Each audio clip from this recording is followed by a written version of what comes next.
Kementerian Keuangan mencatat subsidi dan kompensasi energi tembus Rp118,7 triliun atau tumbuh 266,5% pada akhir Maret 2026.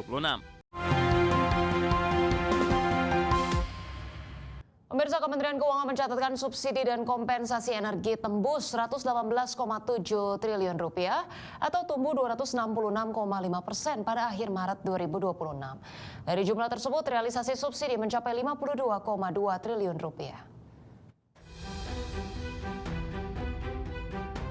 Kementerian Keuangan mencatat subsidi dan kompensasi energi tembus Rp118,7 triliun atau tumbuh 266,5% pada akhir Maret 2026. Dari jumlah tersebut, realisasi subsidi mencapai Rp52,2 triliun dan kompensasi mencapai Rp66,5 triliun per 31 Maret 2026. Kemenko juga menilai volatilitas harga minyak akibat dinamika geopolitik global dapat meningkatkan realisasi subsidi energi. Namun, Indonesia telah memiliki pengalaman menghadapi kondisi tersebut termasuk saat lonjakan harga energi pada konflik Rusia-Ukraina tahun 2022. Berdasarkan data Kemenko, hingga akhir Maret 2026, realisasi subsidi BBM sebesar 3,17 juta kiloliter, meningkat 9,2% dari realisasi pada periode yang sama tahun lalu 2,90 juta kiloliter. Sementara untuk LPG 3 kg realisasinya mencapai 1,419 juta kilogram atau naik 7,5% dari Maret 2025 sebesar 1,368 juta kilogram. Listrik bersubsidi juga naik dari 41,9 juta pelanggan menjadi 42,9 juta atau sekitar 2,4% pertumbuhannya. Pemerintah menetapkan anggaran subsidi dan kompensasi energi dalam APBN 2026 mencapai Rp381,3 triliun. Angka tersebut lebih rendah dari pagu APBN 2025 yang mencapai Rp394,3 triliun. Jakarta, Tim Liputan IDX Channel. Pemirsa, Bank Indonesia berkolaborasi dengan Bareskrim Polri berhasil mengamankan lebih dari 466.000 uang palsu. Uang palsu tersebut berasal dari laporan masyarakat sejak 2017 hingga akhir 2025. Bank Indonesia bekerja sama dengan Bareskrim Polri berhasil mengamankan sebanyak 466.000 lembar uang rupiah palsu. Uang rupiah palsu ini diamankan selama periode tahun 2017 hingga 2025 dari berbagai laporan masyarakat. Temuan uang rupiah palsu ini kemudian dimusnahkan menggunakan mesin penghancur uang khusus milik Bank Indonesia untuk memastikan uang rupiah palsu ini hancur 100% dan tidak akan beredar kembali di masyarakat. Deputi Gubernur Bank Indonesia Ricky P. Gozali menyebut jumlah temuan uang rupiah palsu menunjukkan tren yang menurun dari 5 ppm atau 5 lembar dalam setiap 1 juta uang beredar pada 2023 menjadi 4 ppm pada 2024 sampai 2025 dan terus menurun menjadi 1 ppm pada April 2026. Bareskrim jumlahnya 466.535 lembar. Ini jumlah yang terakumulasi selama 5 tahun dari laporan masyarakat, kemudian juga dari perbankan, penyelenggara jasa pengolahan uang rupiah atau PJPUR, dan hasil pengolahan setoran bank kepada Bank Indonesia secara nasional. Selain langkah preventif, BI juga terus memperkuat upaya edukatif melalui kampanye pengenalan ciri keaslian rupiah kepada masyarakat. Dari Jakarta, Amrina Rida, Andri Setiawan, IDX Channel. Pemirsa, Indonesia memperkuat kerjasama ekonomi dengan Kazakhstan. Kerjasama tersebut tertuang dalam penandatanganan Indonesia-Eurasian Economic Union Free Trade Agreement atau Indonesia EEA, UFTA bersama dengan Rusia dan Belarus.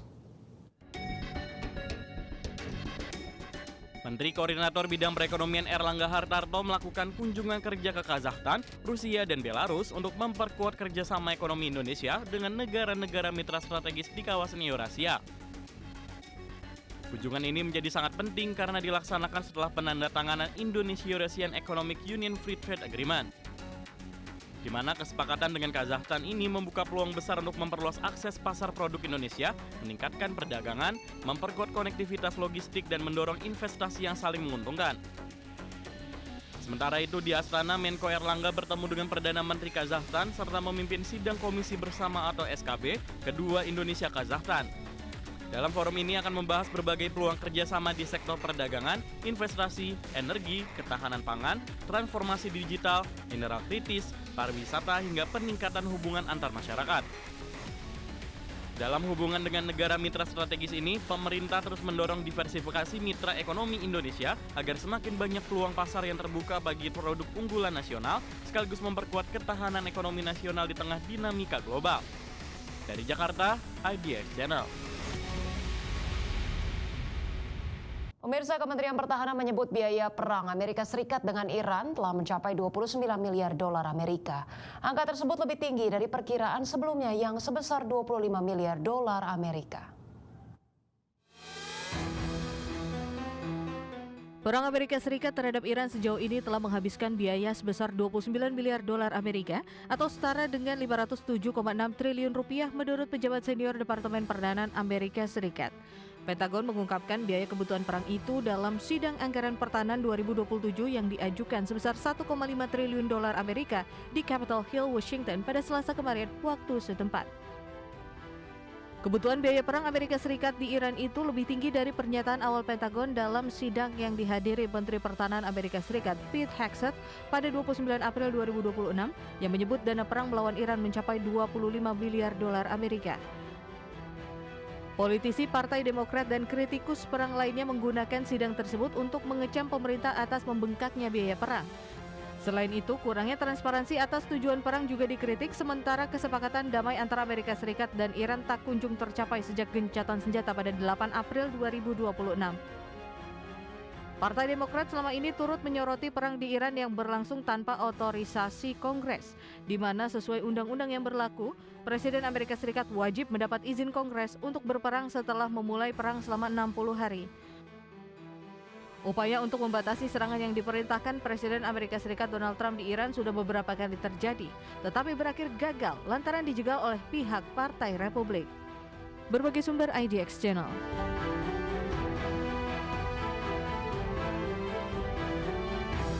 Pemirsa, inflasi tahunan di Amerika Serikat terus menunjukkan kenaikan hingga April 2026 di tengah kenaikan harga bahan bakar minyak yang terus berlanjut akibat perang di Iran.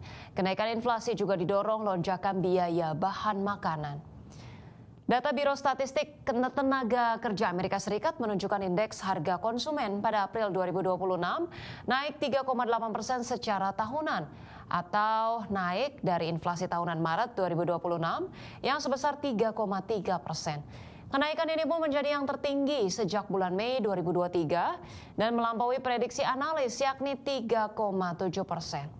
Inflasi tahunan yang meningkat juga disumbang oleh bahan makanan serta tiket pesawat yang mengalami kenaikan signifikan.